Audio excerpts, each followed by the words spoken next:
Hello, আসসালামু আলাইকুম। আপনারা অনেকেই আমাকে মেসেজ করেছেন বা অনেকেই মেসেজ করে থাকেন একটা জিনিস জানার জন্য। শুধু একটা তথ্য জানার জন্য। আপনারা বলে থাকেন যে, "আমার কাছে এত টাকা আছে, আমি কিভাবে ব্যবসা শুরু করব চায়নাতে?" বা "আমার কাছে ৳২,০০,০০০ আছে, চায়না থেকে কি প্রোডাক্ট আনলে আমার বিমান ভাড়া উঠে যাবে এবং আমি বেশি লাভ করতে পারব?" ব্যবসা আসলে হচ্ছে আপনার লেখাপড়ার মতোই। আপনি পড়াশোনায় যেরকম ফাঁকি দিলে ভালো রেজাল্ট করতে পারেন না। ব্যবসাটা হচ্ছে বাস্তব জীবনে এগিয়ে যাওয়ার জন্য একটা পড়াশোনা করার স্কুল, স্টাডি করার জায়গা।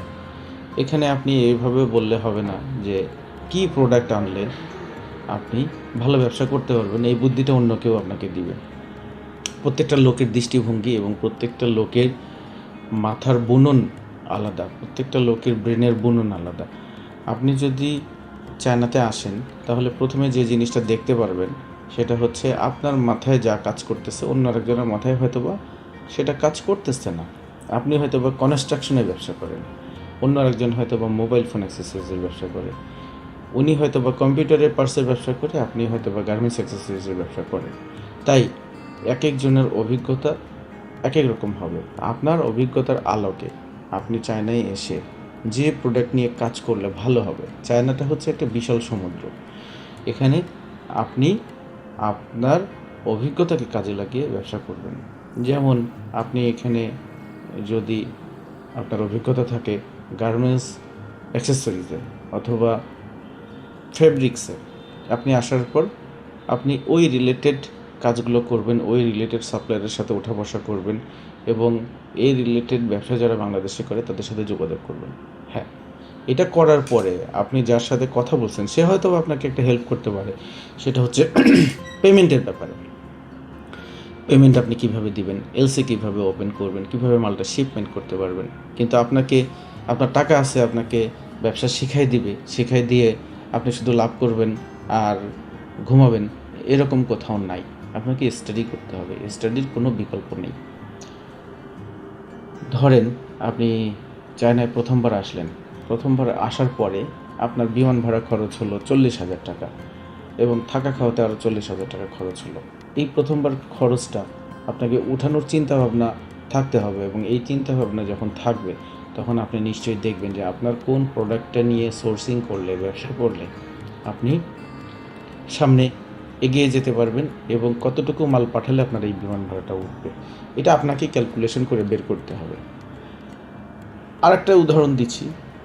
যদি মনে করেন আপনি একটা প্রোডাক্ট সোর্সিং করতেছেন। ধরলাম আমার কাছে এখন এইটা আছে। এইটা একটা মাইক্রোফোন। এই মাইক্রোফোনটা চায়নাতে নতুন নামছে। আপনি চায়নায় যখন যোগাযোগ করবেন, চায়নার সাথে যখন ব্যবসা করবেন, চায়নায় যখন ঘন, ঘন যাতায়াত করবেন, আপনি এরকম অনেক প্রোডাক্ট দেখবেন যে লঞ্চ করছে এবং আপনার কাছে মেসেজ আসছে। এইরকম প্রোডাক্ট নিয়ে আপনারা কাজ করতে পারেন যে হ্যাঁ, এই মাইক্রোফোনটা এখনও বাংলাদেশে নামেনি। আপনি তার আগেই বাংলাদেশে এটা দিতে চাচ্ছেন। এর আগে কপি বের হয়ে যাবে। কিন্তু কপি যারা করবে তারা কপিই করবে। তারা কখনো অরিজিনাল জিনিস নিয়ে ব্যবসা করতে পারবে না।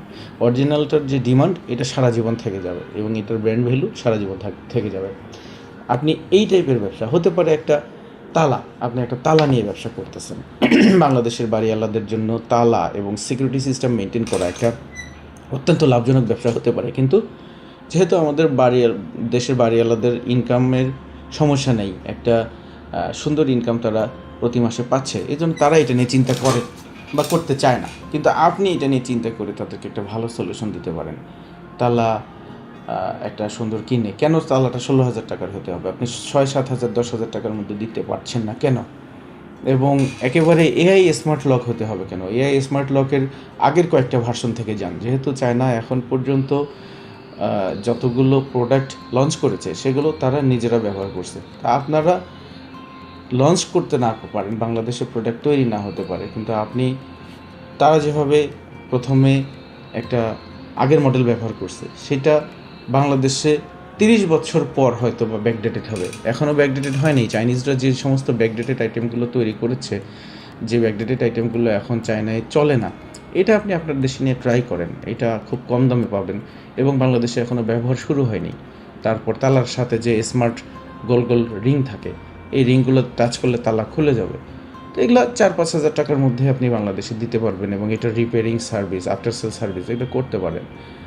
বাড়িওয়ালা খুঁজে পাবেন না, ব্যবসার আইডিয়া খুঁজে পাবেন না, এইটা যদি মনে করেন তাহলে আপনি ব্যবসা কোনো দিনও করতে পারবেন না। আপনার জন্য বাংলাদেশ উপযুক্ত, আপনার জন্য ফেসবুক উপযুক্ত। আপনি ফেসবুকে স্ক্রল করবেন এবং ফেসবুকে এটা ওইটা দেখবেন এবং আফসোস করবেন, এবং ফেসবুক নির্ভর হয়ে কোনো ব্যবসা দয়া করে করবেন না যে অমুকে এইটা করে এত কোটি টাকা কামাইছে, অমুকে এটা করে আজকে লাখপতি।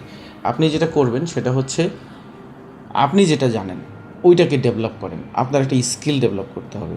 সেটা কি হতে পারে? একটা ল্যাঙ্গুয়েজ হতে পারে যে আপনি 2টা ল্যাঙ্গুয়েজ জানেন, আপনি জাপানিজ এবং কোরিয়ান ল্যাঙ্গুয়েজ জানেন, সেটার উপরেও আপনি চায়নাতে কাজ করতে পারেন।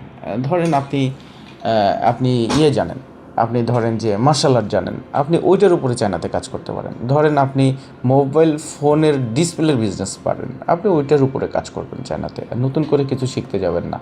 আর একান্তই যদি কিছু না জানেন তাদের জন্য হচ্ছে ট্রেডিং।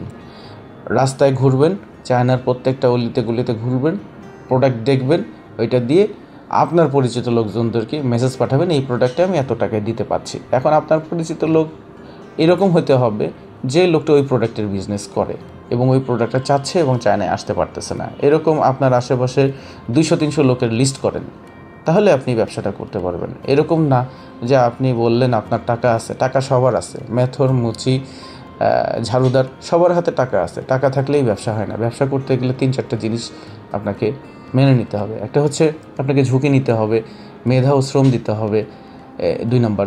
3 নম্বর হচ্ছে এই মেধা ও শ্রম অনুযায়ী আপনাকে টাকাও কিছুটা ইনভেস্ট করতে হবে।